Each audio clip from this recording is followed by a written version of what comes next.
होता है तो कोई महापुरुष के पास रहता है। जब महापुरुष अपनी मौज में आते हैं तो जाकर देखो, आप लोग शांति से सुनो, बैठो, एक दूसरे को आवाज लगाओगे तो ना आपको समझ में आएगा ना भगवान। जब महात्मा इस संसार में आते हैं, जब अपनी मौज में आते हैं तो वो कोई नाम समाज और संसार के लिए देते हैं। उस नाम को बहुमुख नाम कहा जाता। नाम दो होता है, एक बहुमुख एक अंतर्मुख। अंतर्मुख नाम महात्मा के पास रहता है, बहुमुख नाम भी महात्मा के पास रहता है।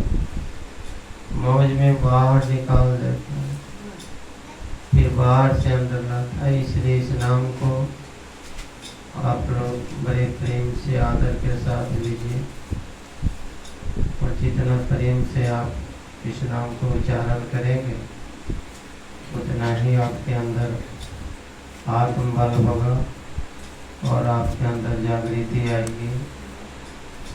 आप इसको एक बार समझ कर देख लेना। तो सब लोग प्रेम से बोलेंगे, जय गुरुदेव, जय गुरुदेव,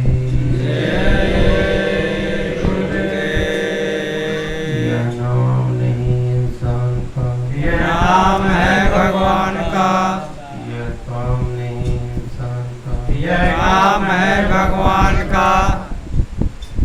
बड़ी सौभाग्य की बात है। देखो, मैं तो यहाँ पर आज लगभग 2 साल हो गए। 2 साल से मेरा बिहार नहीं है, चंपारण में आना जाना है।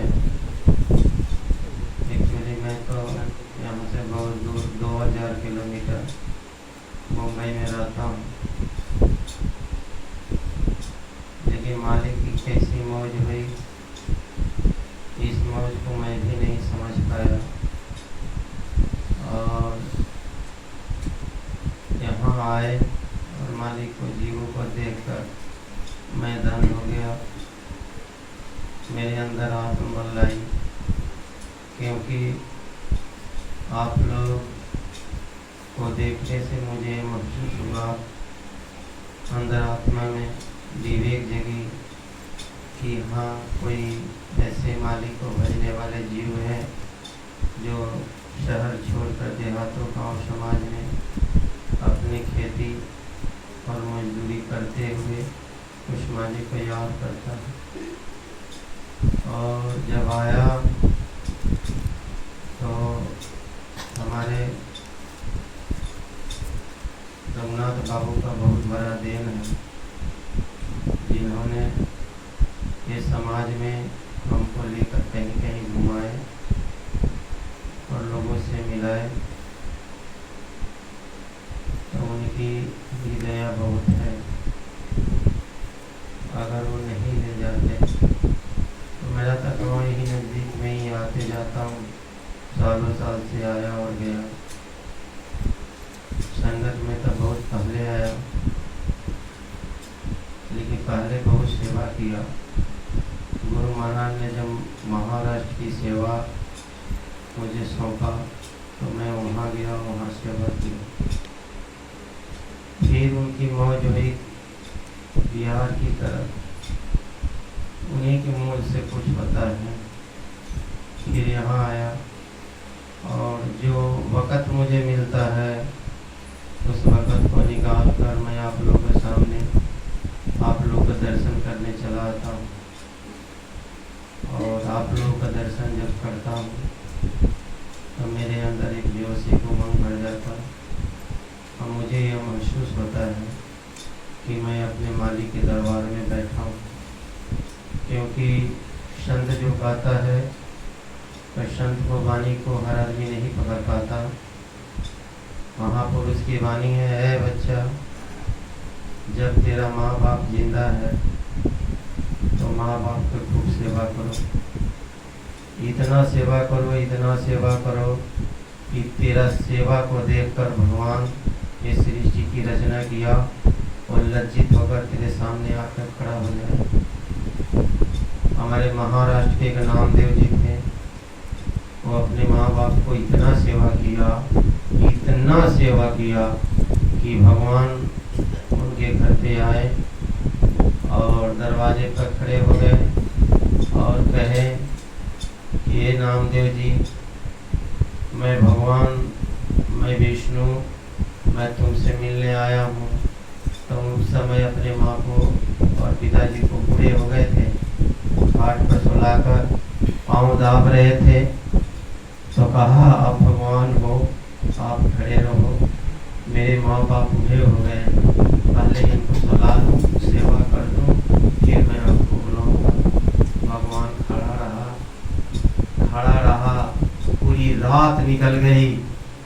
जब भगवान को पाँव थक गया तो एक पाँव पर खड़े हो गए और एक ही पाँव पर खड़े। तो उसी समय नामदेव जी बाहर निकले और जब दर्शन किया तो देखा एक पाँव पर खड़ा है। आज पूरे महाराष्ट्र के लोग विट्ठल विट्ठल एक पाँव पर करते हुए दर्शन करने जाते हैं, क्योंकि एक ही पाँव पर देखा था। आज ऐसी एक महान जीवात्मा उस मालिक को एक पाँव पर खड़ा करा दिया। ये है संतों की वाणी। अपनी माँ बाप की सेवा किया तो भगवान एक पाँव पर खड़ा हो गया। ऐ इंसान, अगर तेरा माँ बाप चला गया तो ये संसार में अपने गुरु की सेवा करो। जिस गुरु से नाम लिया हो, चाहे वह संसार में किसी का हो, मंदिर का पूजा करने वाले हो, या कोई मठ का मठाधीश हो, या कोई संत महात्मा फकीर हो, उसको सेवा करो। अपने गुरु को इतना सेवा करो कि उस गुरु की सेवा से वो परमात्मा को सफर तुम्हारे सामने खड़ा हो जाए। अगर गुरु भी ये संसार से चला जाए तो संगत की सेवा करो। असंगत की इतनी सेवा करो, इतना सेवा करो कि तेरा गुरु और तेरा भगवान दोनों सामने आकर खड़े हो जाए। एक तरफ से वो हाथ पकड़े और एक तरफ से वो दाहिने से गुरु आता और बाएं से भगवान आता, दोनों तरफ से हाथ उठाकर और इस लोक से उस लोक में लेकर चला जाए। संगत की सेवा, वही संगत की सेवा। पहला तो मेरा माँ बाप जब था तो मैं गांव में अपनी माँ बाप को सेवा करते रहा और अपने गुरु के पास अपने माँ बाप को ले जाते रहा और घुमाते रहा। माँ को अपने साथ रखा। जहाँ जहाँ हमारे गुरु महाराज बड़े बड़े हिल स्टेशन पर गए, उनको लेकर गया। जब मेरी माँ गुजर गई तो मेरा पिता बचा, तो उनको भी साल में 2-3 बार मैं गाँव आता था, 10 दिन 15 दिन रह के सेवा करके जाता था। जब तक वो रहे तब तक मैं संगत में काम नहीं करता था, सत्संग नहीं देता था, खाली प्रचार करता था और अपनी माँ बाप को सेवा करता, क्योंकि गुरु का मेरा दिया हुआ वरदान था कि तुम्हारे पास अभी पिता है, उसको देख रेख करो। जब पिताजी गुजर गए फिर गुरु की सेवा में अर्पण हो गया। फिर गुरु की सेवा करते रहे, समय निकला और उन्होंने जो हमसे सेवा लिया, चाहे छोटा या बड़ा, लेते रहे। लेकिन आज शरीर में न मेरा पिता है, न मेरी माँ है और न मेरा गुरु। आज आप लोग मेरा गुरु हो, आप लोग मेरा माँ हो, आप लोग मेरा पिता हो, इसलिए आप लोग को सब कुछ मानकर मैं आप लोग को दर्शन करने आता हूँ। और जब आप लोग को दर्शन करता हूँ तो मुझे यह आभास होता है कि इसी में मेरा पिता भी है, इसी में मेरा माँ भी है और इसी में साक्षात मेरा प्रभु गुरु वो सामने बैठा है। तो संगति हमारे लिए सब कुछ है। संगत के सिवा दूसरा कोई काम नहीं कर सकता। हाँ, हो सकता है शरीर चमड़े की है, हमसे कुछ गुनाह हो गया होगा, तो आप लोग के सामने, आप लोग के चरण पर मैं अपना सर रखता हूँ और कहता हूँ इस गरीब जीव को माफ़ कर देना, क्योंकि अनजान है, समझता नहीं है, अनबोला है, समझता नहीं है।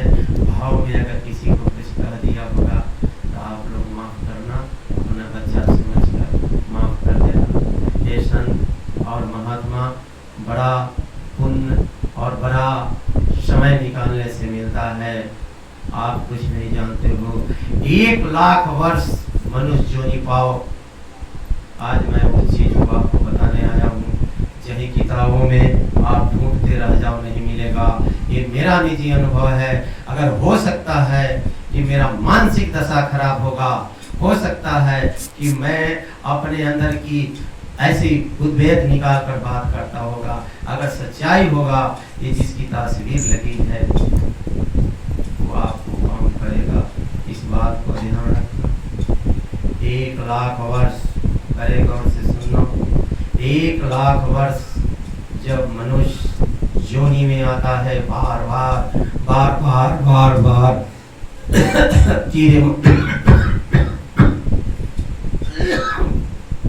कीड़े मकोड़े बनकर फिर मनुष्य योनि पाता, फिर 84 जाता, फिर मनुष्य योनि पाता, फिर 84 जाता। जब उसका समय 1,00,000 वर्ष हो जाता है,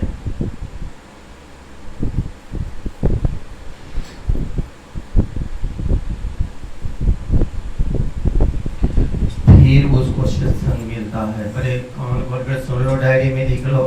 अगर मेरी बात गलत हो तो गलत, लेकिन लिख लो अपने दिमागों में और इसको रिसर्च करो, साधना करो, सच्चाई उकल कर आएगा और सच्चाई मिलेगा। फिर 1,00,000 वर्ष तक तू तपस्या किया, मानव चोला धारण करके आया, तो ये सत्संग मिला। इसको क्या आप समझते हो? इसका फल मिलेगा। इसका फल इतना पुण्य है और इतना प्रबल है कि आपको मिलेगा, और इससे जीते जी मनुष्य शरीर में मिलेगा। ऐसा नहीं कि आप मर कर जाओगे और आपको स्वर्ग मिला, वैकुंठ मिला, चाहे कोई कुछ मिला, चाहे कोई कहीं ले जाए।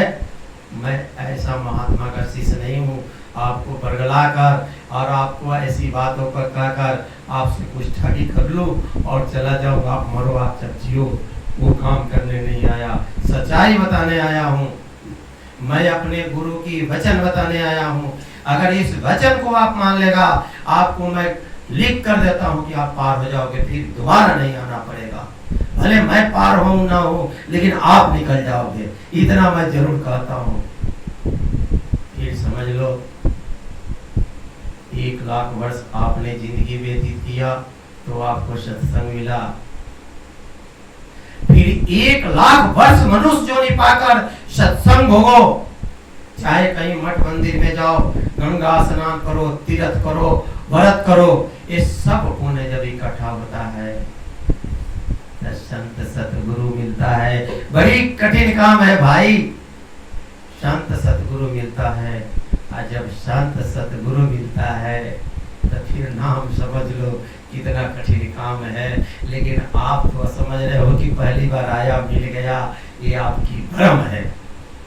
मैंने इसकी खोज किया हूँ कि ऐसे मनुष्य जो शराब पीता है और वो आकर नाम ले लिया, इसमें कौन सी ऐसी जागृति थी, इसके अंदर कौन सा ऐसा ताकत था कि महात्मा खींच कर लेकर गया। और जब मैंने इसको रिसर्च किया तो मुझे मालूम चला, आगे किसी महापुरुष का शिष्य बन कर आया, 84 गया, फिर मनुष्य बना, फिर 84 गया, फिर मनुष्य बनाया, और तब जाकर महापुरुष उसकी नाम के भेद दिया।